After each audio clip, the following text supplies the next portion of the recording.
இந்த திருமணங்கள் நிலைக்கும் என்று நினைக்கிறீர்களா? இந்த சமுதாயத்தில் மிக பெரும் சோதனையாக இன்று மாறிக்கொண்டிருக்கிற விஷயம் என்ன தெரியுமா? இளவயது விவாகரத்துகள். இளவயது விவாகரத்துகள்.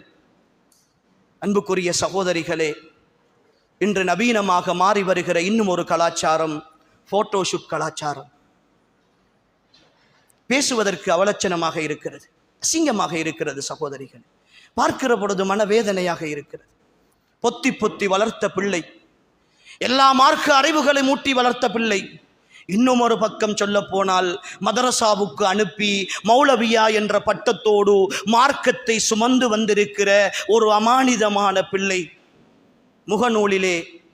முகநூலிலே யாரோ ஒரு போட்டோ ஸ்டூடியோக்காரன் அவனுடைய விளம்பரத்திற்காக அரங்கேற்றி இருக்கிறான், பதிவு செய்திருக்கிறான். கட்டி பிடித்தது, தொட்டு கொண்டது, நடு வீட்டுக்குள் தன்னந்தனியாக 4 சுவர்களுக்குள் கணவனும் மனைவியும் செய்ய வேண்டிய எல்லா காரியங்களையும் ஒரு போட்டோக்காரனுக்கு முன்னால் இருந்து, ஒரு அஜ்னபியான ஆணுக்கு முன்னால் இருந்து, வெட்கமில்லாமல் ரோஷமில்லாமல் மனசு கூசாமல் அதை அங்கீகரித்து பார்த்து சிரித்து கொண்டிருக்கிற கேவலமான உம்மாவையும் கேவலமான வாப்பாவையும் பெற்றுக்கொண்டு அந்த கேவலத்தை சுமந்து கொண்டு வலம் வருகிறாள் என்னுடைய ஈமானிய சகோதரி. ஒரு ரோஷமுள்ள ஈமானிய உணர்வுள்ள ஒரு வாப்பா, ஒரு உம்மா இந்த சமுதாயத்தில் காணாமல் போய்விட்டார்கள். மணமகன் என்றால் யார்?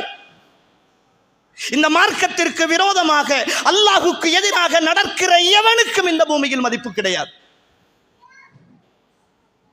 உன் பிள்ளைக்கு மணமகனாக வருபவன் மார்க்கமுள்ளவனாக இருக்க வேண்டும். மார்க்கமுள்ள எவனும் தன்னுடைய மனைவியை நடுவீதியில் வைத்து கட்டுப்பிடித்துக் கொண்டு நிற்க மாட்டான்.